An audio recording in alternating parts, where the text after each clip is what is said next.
കളിയാക്കുന്നത് കേട്ടപ്പോൾ ദേഷ്യം വന്നു. അതാണ് ഒന്നും പറയാതെ പോവാൻ തുടങ്ങിയത്. പെട്ടെന്ന് പൊന്നു എന്ന വിളി കേട്ടപ്പോൾ ഒരുപാട് കാര്യങ്ങൾ മനസ്സിൽ ഓടിയെത്തി. എന്നെ അങ്ങനെ വിളിക്കാൻ ഒരാൾ മാത്രമേ ഈ ഭൂമിയിൽ ഉണ്ടായിരുന്നുള്ളൂ, ചന്തുവേട്ടൻ. അത്ഭുതത്തോടെ ഞാൻ ധ്രുവൻ സാറിനെ നോക്കി. നിനക്ക് ഇനിയും എന്നെ മനസ്സിലായില്ലേ പൊന്നു? ഉത്തരമില്ലാതെ ഞാൻ ഡ്രാക്കുവിൻ്റെ മുഖത്തേക്ക് തന്നെ നോക്കി നിന്നു. മുൻപ് പലപ്പോഴും ഞാൻ കാണാൻ ആഗ്രഹിച്ച മുഖം ഇന്ന് ഒട്ടും പ്രതീക്ഷിക്കാതെ എൻ്റെ മുന്നിൽ. എനിക്ക് പറയാൻ വാക്കുകളൊന്നും കിട്ടുന്നുണ്ടായിരുന്നില്ല. വർഷങ്ങൾക്ക് മുൻപ് കണ്ടുമറന്ന അതേ മുഖം തന്നെയാണ് നിന്റെ ആ പഴയ ചന്തുവേട്ടൻ. കൂടുതലൊന്നും പറയാതെ ഡ്രാക്കു പോയി. അപ്പോഴും നഷ്ടപ്പെട്ടു പോയൊരു സൗഹൃദം തിരിച്ചു കിട്ടിയ നിർവൃതിയിലായിരുന്നു ഞാൻ. വൈകുന്നേരമായപ്പോഴേക്കും അവരൊക്കെ പോവാൻ ഇറങ്ങി. എന്നെ ഒന്ന് നോക്കി ചിരിച്ചുകൊണ്ട് ഡ്രാക്കുവും ഇറങ്ങി.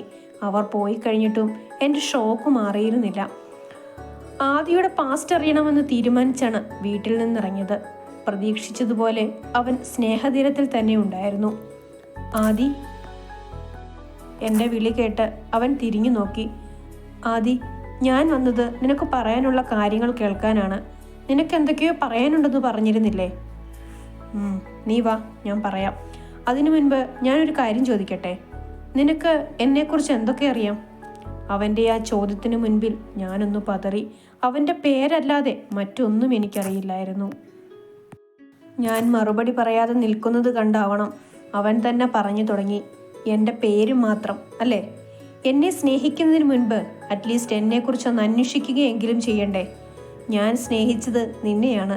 എനിക്കറിയുന്ന നീ ഒരു അച്ഛൻ രാമകൃഷ്ണൻ, ഇന്ത്യയിലെ തന്നെ നമ്പർ 1 ബിസിനസ് സ്ഥാപനമായ കൃഷ്ണ ഗ്രൂപ്പ്സിൻ്റെ ഓണർ. അമ്മ സുചിത്ര, നഗരത്തിലെ അറിയപ്പെടുന്ന ഡോക്ടർ. ഞാൻ ജനിച്ചതിന് ശേഷം ഒരിക്കലും അവരെ ഒരുമിച്ച് കണ്ടിട്ടേയില്ല. ഞാനും അച്ഛനും വേറെയായിരുന്നു താമസം. അമ്മയും എൻ്റെ അനിയനും ഒരുമിച്ച്. അച്ഛൻ വളർത്തിയ മകനായതുകൊണ്ടാവണം എനിക്കെപ്പോഴും സ്നേഹം അച്ഛനോട് മാത്രമായിരുന്നു. അച്ഛൻ പറഞ്ഞ കഥകൾ കേട്ട് വല്ലപ്പോഴും മാത്രം എന്നെ കാണാൻ വന്നിരുന്ന അമ്മയെന്ന സ്ത്രീയെ ഞാൻ പൂർണ്ണമായും വെറുത്തിരുന്നു. ഇനിയൊരിക്കലും എനിക്ക് നിങ്ങളെ കാണണ്ടെന്ന 15 വയസ്സുകാരൻ്റെ വാക്കുകൾക്ക് മുന്നിൽ തല താഴ്ത്തി മടങ്ങുകയല്ലാതെ അവർക്ക് മറ്റൊരു വഴിയുണ്ടായിരുന്നില്ല. അമ്മ മറ്റൊരാളെ വിവാഹം കഴിച്ചെന്നുകൂടി അറിഞ്ഞതോടെ അമ്മ തന്നെയാണ് തെറ്റുകാരി എന്ന് ഞാൻ ഉറപ്പിച്ചിരുന്നു. പക്ഷേ എൻ്റെ അനിയനോട് എനിക്ക് ഒരിക്കലും ദേഷ്യമുണ്ടായിരുന്നില്ല.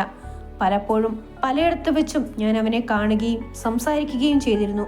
അവരുടെ കയ്യിൽ നിന്നുള്ള മോചനം അവനും ആഗ്രഹിച്ചിരുന്നു. പക്ഷേ കോടതി അനുവദിച്ചില്ല. അവനിൽ നിന്നാണ് അവരുടെ ക്രൂരത എത്രത്തോളമാണെന്ന് ഞാൻ മനസ്സിലാക്കിയത്. പല പല ആവശ്യങ്ങൾക്കും അവർ അവനെ ഉപയോഗിച്ചിരുന്നു. മറ്റൊരു വഴിയുമില്ലാതെ ഒടുവിൽ അവൻ ആത്മഹത്യ തിരഞ്ഞെടുത്തു. എല്ലാ പ്രശ്നങ്ങളിൽ നിന്നുമുള്ള ഒളിച്ചോട്ടം. അത് പറയുമ്പോൾ അവൻ്റെ കൺകോണിൽ നിന്നും കണ്ണീർ അരിച്ചിറങ്ങുന്നുണ്ടായിരുന്നു. അച്ഛൻ്റെ സ്വത്ത് കൂടി കൈക്കലാക്കുകയെന്ന ലക്ഷ്യത്തോടെ എൻ്റെ അമ്മയെന്ന ആ സ്ത്രീയും അവരുടെ ഭർത്താവും അനിയനും കൂടി എന്നെ വന്ന് കണ്ടു. അവരുടെ കൂടെ പോകണമെന്നതായിരുന്നു അവരുടെ ആവശ്യം. പക്ഷേ ഞാനത് പാടെ നിരസിച്ചു. എൻ്റെ കൺമുന്നിൽ വെച്ച് എൻ്റെ അച്ഛനെ അവർ കൊന്നുകളഞ്ഞു. ഞാൻ എങ്ങനെയോ അവിടെ നിന്ന് ഓടി രക്ഷപ്പെട്ടു. ഒരുപാട് സ്ഥലങ്ങളിൽ അലഞ്ഞു.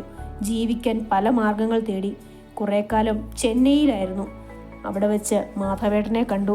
അദ്ദേഹത്തിൻ്റെ കാരണത്തിൽ വിദ്യാഭ്യാസം പൂർത്തിയാക്കി.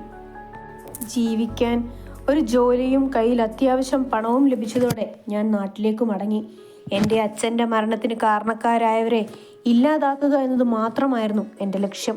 ഒടുവിൽ ഞാൻ എൻ്റെ ആ ആഗ്രഹവും സഫലീകരിച്ചു. ഒരു ആക്സിഡൻറ്റിൻ്റെ രൂപത്തിൽ എൻ്റെ അമ്മയെയും അവരുടെ 2ാം ഭർത്താവിനെയും ഞാൻ ഈ ഭൂമിയിൽ നിന്നും മടക്കി അയച്ചു. ഇനി ഒരാൾ കൂടെയുണ്ട്, മഹി, ആ സ്ത്രീയുടെ സഹോദരൻ. അടുത്ത ഊഴ അയാൾക്കാണ്. കണ്ണിലെരിയുന്ന പകയോടെയുള്ള വാക്കുകൾ എന്നെ ഞെട്ടിച്ചു. ഒരു കൊതുകിനെ കൊന്ന ലാഘവത്തോടെയാണ് അവൻ 2 പേരെ കൊന്ന കാര്യം പറയുന്നത്. ഇനി പറ അർജ, നീ ഇപ്പോഴും ഈ കൊലപാതകിയെ സ്നേഹിക്കുന്നുണ്ടോ? ആ പഴയ ഇഷ്ടം ഇപ്പോഴും എന്നോടുണ്ടോ? ആ ചോദ്യത്തിന് മറുപടി പറയാനാവാതെ ഭയത്തോടെ ഞാൻ അവൻ്റെ മുഖത്തേക്ക് തന്നെ നോക്കി നിന്നു.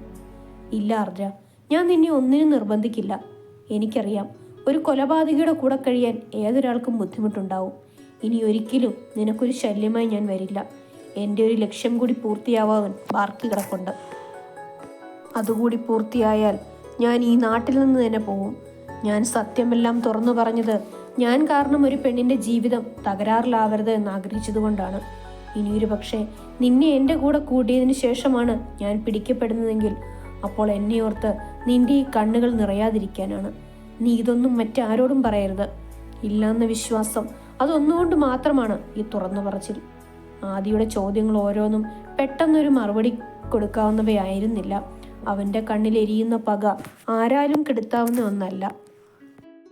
ആലോചിച്ച് ഒരു തീരുമാനം എടുക്കുന്നതാണ് നല്ലത്. ആദി, ഇപ്പോഴും എനിക്ക് നിന്നോട് വെറുപ്പൊന്നുമില്ല. അവർ തെറ്റുകാരാണെങ്കിൽ അവർ അർഹിച്ച ശിക്ഷ തന്നെയാണ് നീ അവർക്ക് നൽകിയത്. പക്ഷേ എനിക്ക് നീ കുറച്ച് സാവകാശം തരണം.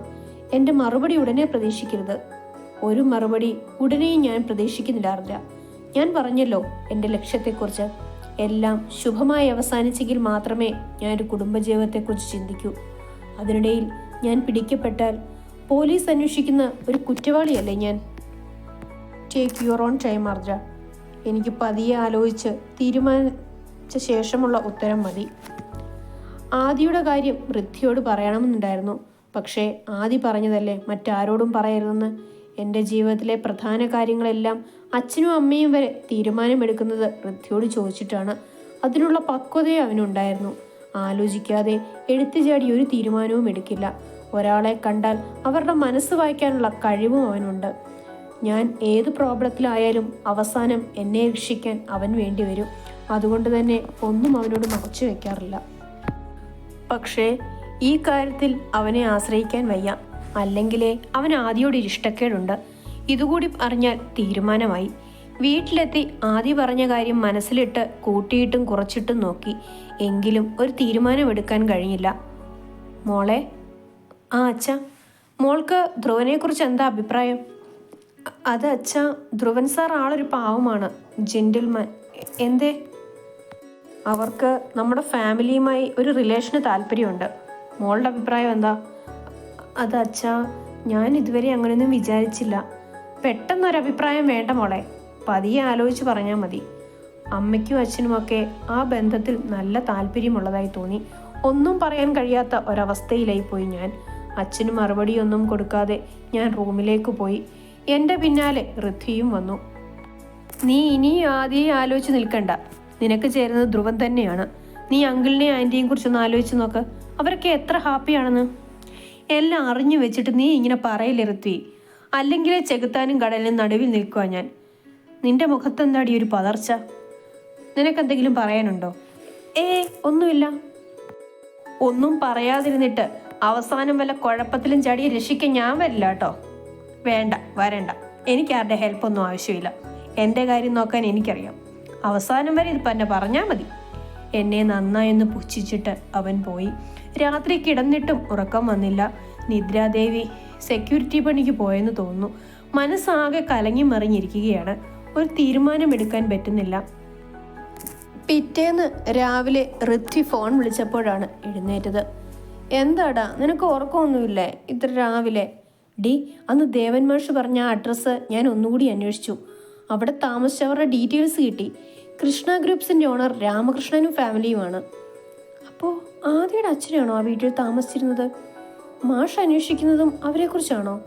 ഇതൊക്കെ കേട്ടപ്പോൾ ആദി പറഞ്ഞ കാര്യങ്ങളൊക്കെ എത്രയും പെട്ടെന്ന് പൃഥ്വിയെ അറിയിക്കുന്നതാണ് നല്ലതെന്ന് തോന്നി. നീ ഇപ്പം എവിടെയുള്ളത്? ഞാനിവിടെ പാർക്കിലുണ്ട്. എന്താടി? നീ അവിടെ തന്നെ നിൽക്ക്, ഞാൻ പെട്ടെന്ന് വരാം. ഒരു കാര്യം പറയാനുണ്ട്. ഓടിപ്പിടച്ച് അവിടെ എത്തി ഋദ്ധിയോട് കാര്യങ്ങളെല്ലാം പറഞ്ഞു. ആദി പറഞ്ഞതുൾപ്പെടെ. പ്രതീക്ഷിച്ചതുപോലെ ഒരു ഞെട്ടൽ അവൻ്റെ മുഖത്തും പ്രകടമായിരുന്നു. ആദു, എനിക്കൊന്നും വിശ്വസിക്കാൻ പറ്റുന്നില്ല. ആദിയെ കൊണ്ട് ഒരാളെ കൊല്ലാൻ കഴിയുമെന്ന് ഞാൻ വിശ്വസിക്കുന്നില്ല. ഇല്ല ഋദ്വി, ആദി പറഞ്ഞതൊക്കെ സത്യമാണ്. അവൻ്റെ കണ്ണിൽ എരിയുന്ന പക ഞാൻ നേരിട്ട് കണ്ടതാണ്. എന്നിട്ട് നീ എന്ത് തീരുമാനിച്ചു? അവനെ തന്നെയാണോ എപ്പോഴും ഇഷ്ടം? എനിക്ക് ഇനി ഒരു തീരുമാനമെടുക്കാൻ കഴിഞ്ഞിട്ടില്ല. ആദി ചെയ്തത് തെറ്റാണെന്ന് എനിക്ക് തോന്നുന്നില്ല. അവർ ചെയ്ത തെറ്റിന് അനുയോജ്യമായ ശിക്ഷ തന്നെയാണ് ആദി നൽകിയത്. നീ ഒന്ന് ആലോചിച്ച് നോക്ക്. ഈ ഒരവസ്ഥയിൽ ആരും ചെയ്തു പോകുന്ന കാര്യമല്ലേ അവനും ചെയ്തത്.